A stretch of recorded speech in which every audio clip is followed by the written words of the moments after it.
I was thinking last night, what are the things that, if you just boil it down to what really made it happen, what really were the things that were key? It comes down to a couple areas, and one of which is it better is the enemy of good enough.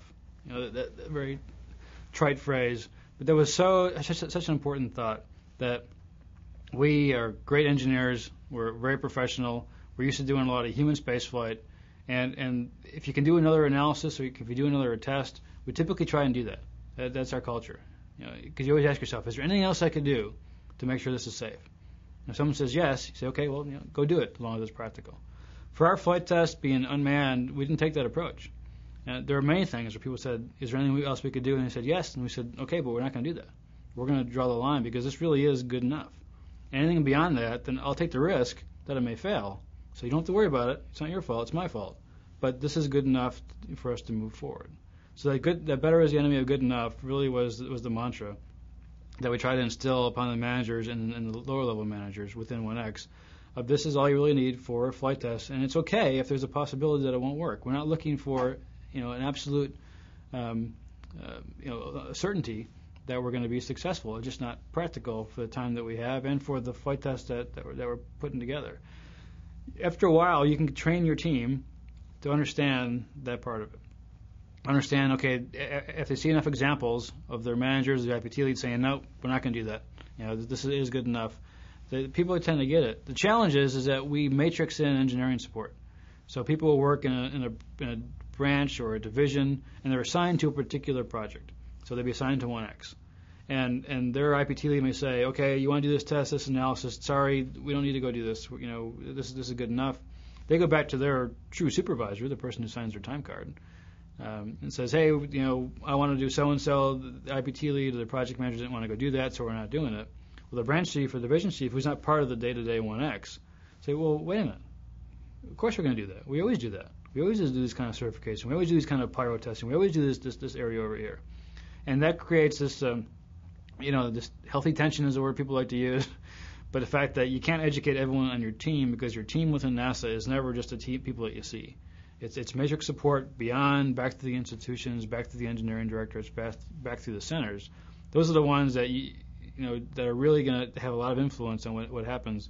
And so it's a challenge. It's a daily challenge every day to figure out what is good enough versus what is better.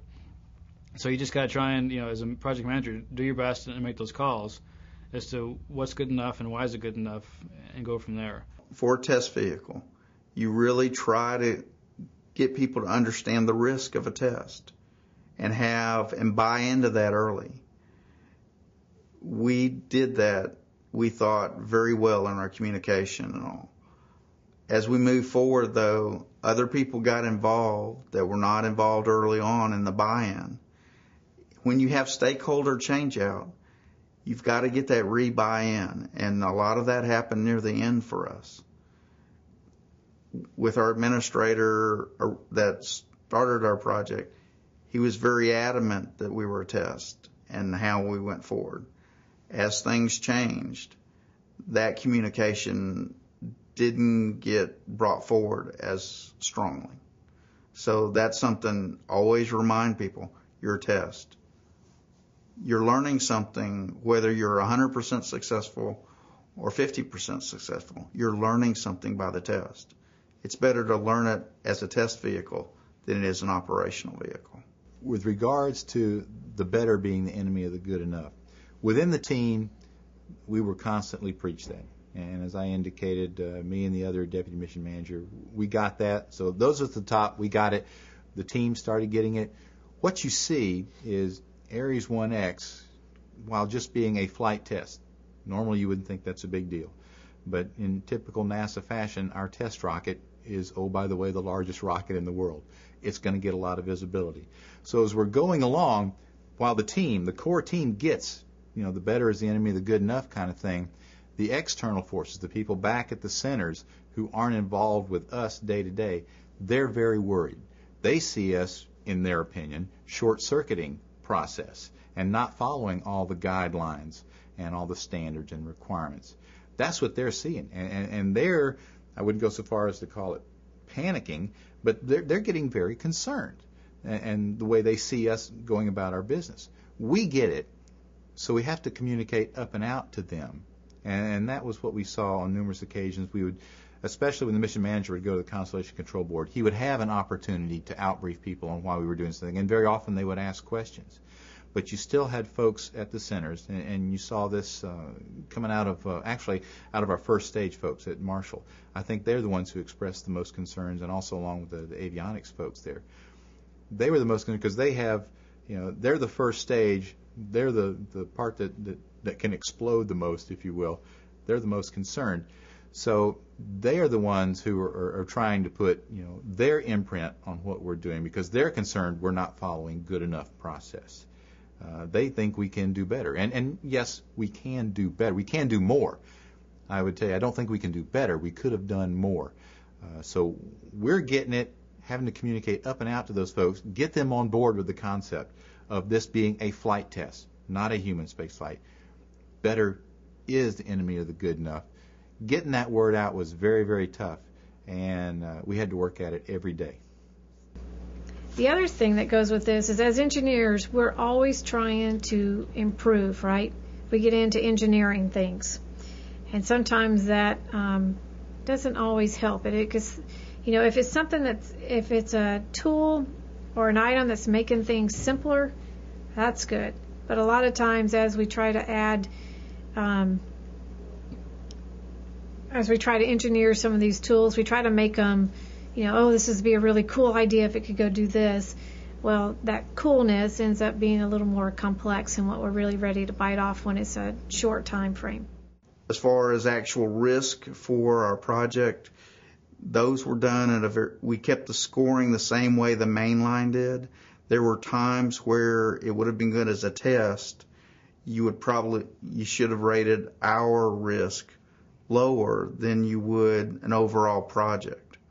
But the way we were pretty much held almost like an independent project. So a lot of our risk ended up scoring higher than what you probably would for just a test. We were the first test flight for the new vehicle, so that made a huge impact for the agency. So the risk posture was a lot tighter than what you would if we were, say, the 6th or 7th. We had to fly, and we had to work. Early on, we were treated like a test, and as we got closer, as we got more real to people, we really were treated almost like it was a vehicle who had to fly, almost like we were dealing with the human rating. Even though we weren't, we had to work. That was the pressure that was being felt by the team. We had to be successful.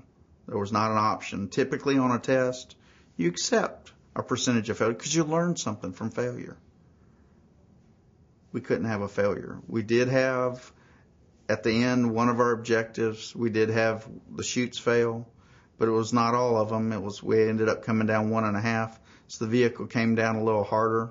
We were able to recover the vehicle. It's sitting down in Kennedy right now, so we didn't actually lose any of our objectives. But normally on a test, you expect that because you learn something from the test. But we were really pushed to not have failure. Better is the enemy of the good enough. That's probably an overly used phrase now. Might even be called trite. But it's not, because people don't learn that lesson. Within NASA, our culture is test. Can I do something more? And that's very understandable. We are in a high visibility business. Everything we do gets a lot of press. And it tends to be negative because people would that's just more interesting. Successes tend not to be as exciting for people as when you see a failure and then you see all the ramifications that come from that. But we have to be very smart about deciding what is good enough, especially when we talk about a flight test like ARES 1X was. It's not human rated. We don't need all those factors of safety. We don't need all that redundancy that the standards and the requirements that we have from NASA, that those would require of a human spaceflight.